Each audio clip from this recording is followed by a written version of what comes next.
Mas que jogo é esse? Porque eu não consigo passar da primeira fase. Ah, deixa estar. Oh, e não entender, e não entender. Aqui está. O tendrama chagaiato. Aqui está o processo 2345. Exatamente. Oh, viva! Aí estão vocês aqui a espreitar o meu dia a dia. Mal começou o ano, nas semanas introdutórias do ano, já estou aqui a trabalhar a todo gás, a todo vapor, mais que a Maria Café. Aqui estava mergulhado aqui na documentação a procurar um caso 1565, um caso sobre paternidade. Um caso sobre paternidade que requer a resolução de um bom advogado. Advogado que sou eu. Por quê? O que acontece? Há um casal, não é um casal, há um trio, dois pais, a questionarem-se quem é o verdadeiro pai da criança. Estão a discutir dois pais a lutar pela paternidade da criança. Olha só que raridade! Atualmente, ver homens já discutirem, a lutarem pela paternidade de uma criança, isso é uma raridade. Mas está a acontecer e trouxeram o meu caso aqui para uma resolução categórica do vosso deputado Mazzini, o rei das soluções, o rei dos casos resolvidos e bem encaminhados.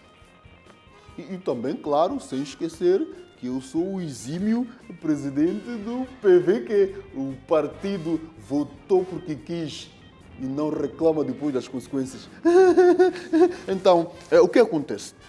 Este caso é um caso insólito em que a menina engravidou e dois jovens reclamam a paternidade.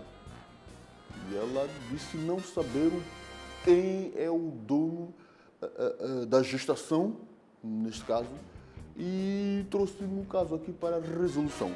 Então, estou numa fase de escrever, porque eu não defendo casos sem leis. Estou numa fase de escrever uma lei que dita que uma criança já pode ter dois pais. Um é aquele que faz e o outro é aquele que cria. Mas também podem inverter-se os papéis dependendo das condições econômicas de ambos. Neste caso, passo a citar. Há aquela questão entre um casal em que o filho chega, mamãe, peço um dinheiro para isto, um dinheiro para aquilo, para doce ou remoçado ou para uma sapatilha. A mãe diz o quê? Vai pedir ao seu pai. Às vezes a criança vai ter ao pai, papá, preciso de um valor X, Y, Z, H, J, E, R, S, P, U, V.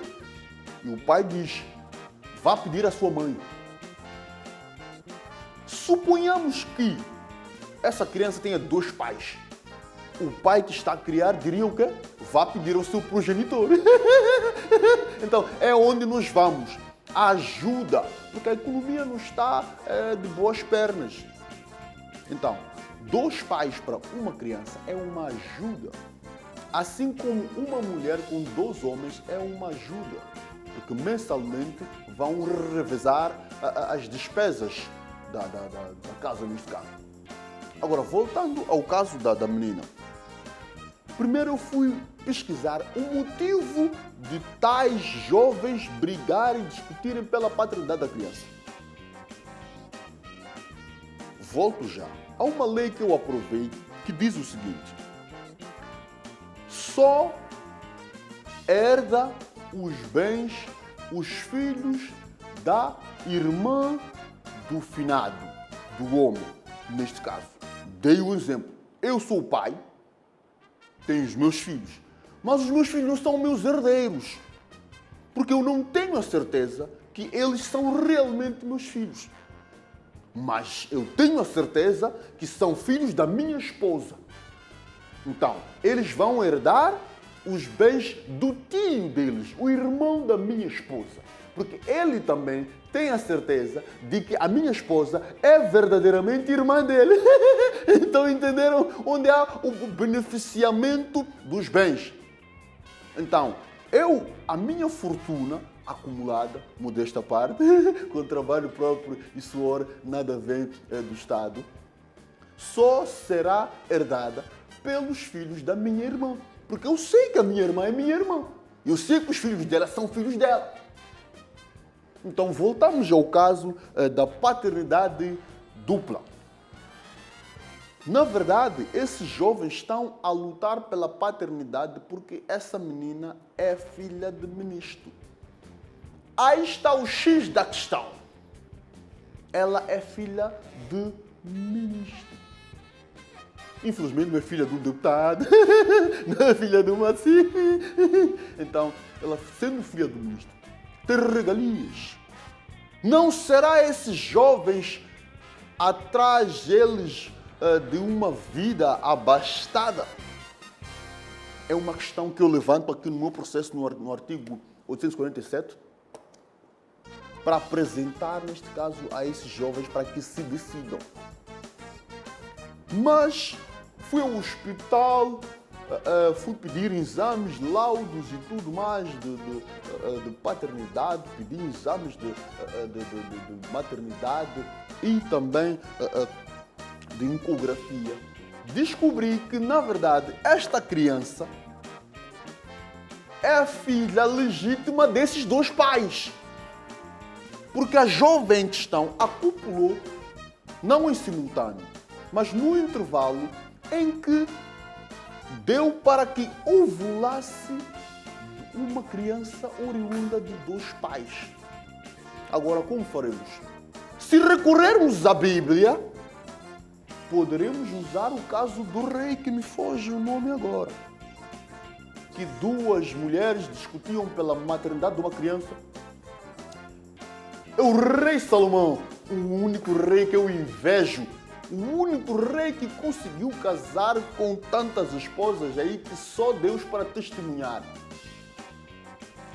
Então ele disse o seguinte para as duas mães: tu és a mãe, a outra não, é minha filha, porque não perdi o filho, não, ela que perdeu tal, porque as duas tiveram filho na mesma época, um bebê, e uma delas perdeu e uma estava para golpear a outra. O que é que o rei Salomão, sábio Salomão, fez? Pegou a criança, pegou numa katana e disse: vamos repartir a criança para ambas. É assim que nós decidimos os casos lá no fórum. Vamos repartir a criança para ambas. E uma das mães disse: opa, eu acho que pode ser assim. A outra: não, por mim o que importa é a vida do bebê. O rei logo disse: essa é a verdadeira mãe da criança.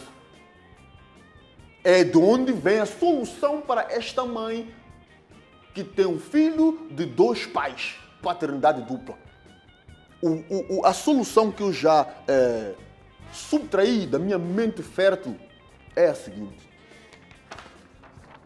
a mãe deve entregar a criança aos cuidados, às despesas do pai que se propuser a cuidar da criança. Aquele que fugir à paternidade é o aproveitador. Mas isso tem que começar antes. O pai da jovem, o ministro, deve deserdá-la por completo. Ela ficar na miséria e pedir morar na casa de um deles. Vamos ver quem vai acolhê-la. Temos que ser agressivos. Que nem quando está para se fazer um frango, arranca-se o pescoço e depena essa galinha. Eu devo estar demais assim. Às vezes eu sou fã de mim mesmo. Às vezes eu desperto no meio da madrugada, me olho no espelho pelado e me aprecio, peço autógrafo a mim mesmo. O charme reside em certos lugares. Consultem-me, advogado, deputado e, acima de tudo, namorado. E votem em mim em tudo que eu me candidatar sem se arrepender. No matter love, you know I love you, but I wish you come this time, every day of my life. See you, my darling.